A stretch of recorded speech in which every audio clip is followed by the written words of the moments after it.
Lay Your Course, an excerpt from A Guide for Aging Heroes by Randolph Harrison and Erica Schwarting Harrison. Efforts and courage are not enough without purpose and direction. John F. Kennedy. To lay your course, you must create your philosophy of life. Aim high and consider your loftiest ideals. Your philosophy will serve as a compass to guide you through the gales of life. Every personal philosophy answers three basic questions. 1, what is life all about? 2, how do we screw it up? And 3, how can we fix it? Modern culture provides a cookie-cutter philosophy that most of us adopt without awareness. According to society, the answers to the three basic questions are as follows. 1, life is about finding happiness through commerce. 2, we screw it up by not working, earning, or spending enough. And 3, we can fix it by working harder, earning more, and spending more. Accepting society's answers to these questions can be catastrophic. Following standards set by someone outside of yourself is the easy route. It is also a choice that will forever make you a pawn in someone else's game. Living other people's ideals is the top regret of people on their deathbeds. Despite the risks, most people accept society's ideology because either they don't realize that there are alternatives, or they assume it is accurate because it is so familiar. According to our culture, the reasons we are here are to earn and to consume. These purposes are deeply rooted in us. Erica and I know this is an unhealthy way to define ourselves, but having the intellectual understanding that our lives are about more than making and spending money did little to change the feeling that buying things would ultimately bring us fulfillment. After the terrorist attacks of 9/11-2001, the President of the United States advised Americans to conduct business and go shopping. He didn't mention strengthening social bonds, creating positive goals, or doing good in the world, all proven to increase people's sense of well-being. I don't think there was any ill intent in the president's instructions after the tragedy. He was just reiterating the message that rains down on all of us every day. Buying things will make you happy. Avarice, the ever-present need for more, is the driving principle behind our culture's philosophy. To put it bluntly, the meaning of life that has been drilled into us is based on greed and selfishness. The meaning and purpose we are programmed to accept leave us in a constant state of covetous hunger. The character Gollum from The Lord of the Rings, who spent his time yearning and plotting to acquire the precious ring, exemplifies the inner world of everyone who blindly accepts society's philosophy. Defining ourselves as earners and consumers is crude and base. We are so much more. We are adventurers on an odyssey to explore the miracle of being alive. The philosophy society provides is narrow, hollow, and undesirable. It keeps us caged and running on a treadmill. We can do better. Enjoy the following ideas, but do not accept them. Developed thinkers think for themselves. Come up with answers that resonate with you.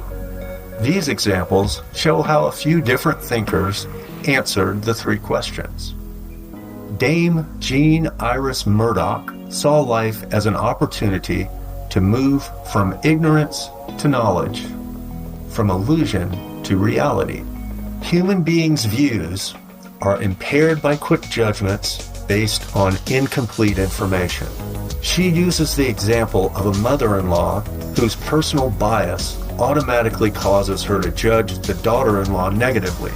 By taking the opportunity to get to know the daughter-in-law, and by deliberately reinterpreting the daughter-in-law's behavior through a lens of positivity, the mother-in-law moves from the darkness of ignorance to the light of knowledge. Murdoch answers the 3 questions as follows. 1. Life is about moving from illusion to reality. 2. We screw up by accepting our snap judgments without examining our motives and without clearly understanding the person or situation we are judging. And 3, we fix it through self-examination, taking time to gather information and being flexible in our attitudes. Carl Rogers considered that at our core, human beings are good and we naturally want to improve ourselves. He said that people are like acorns. In an environment with plenty of sunshine, water, and good soil, a healthy acorn cannot help but become an oak tree. Likewise, in an atmosphere of genuineness or authenticity, empathy, and respect, a healthy human cannot help but become self-actualized.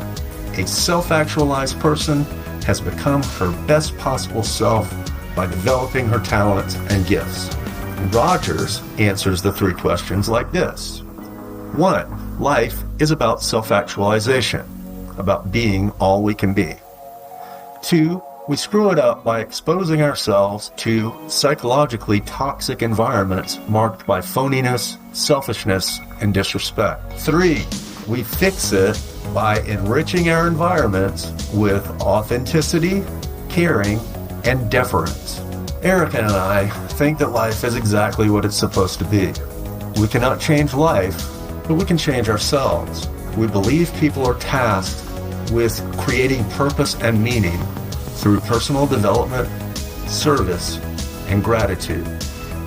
Because we only get so many trips around the sun, it makes sense to us to spend some time developing the self fully. The self is the instrument through which we experience life. Every aspect of the self requires development. This means spending time working on mental, spiritual, social, and physical growth. Being of use is fundamental to a deep sense of purpose. Making the world a better place is good for you and everyone in your life. Cultivating gratefulness can help you enjoy a richer existence, stronger relationships, a greater sense of purpose, and improved emotional health. Marcus Aurelius said, "When you arise in the morning, think of what a privilege it is to be alive, to breathe, to think, to enjoy, to love." Gratitude seems an appropriate response to the incredible gift of being alive. Our answers to the 3 questions are: 1. Life is exactly what it is supposed to be. Life is always perfectly what it is. 2. We screw it up by thinking life should be other than it is. For example, my life should be happy, or exciting, or wealthy, or painless, or trouble-free, or wonderful. 3. We fix it by viewing life through a lens of profound appreciation and acceptance, by developing ourselves and by helping others. Every event, positive or negative, is an opportunity to learn, grow, and feel. Gratitude is the polar opposite of selfishness and replaces avarice with satisfaction and generosity. How do you answer the 3 questions?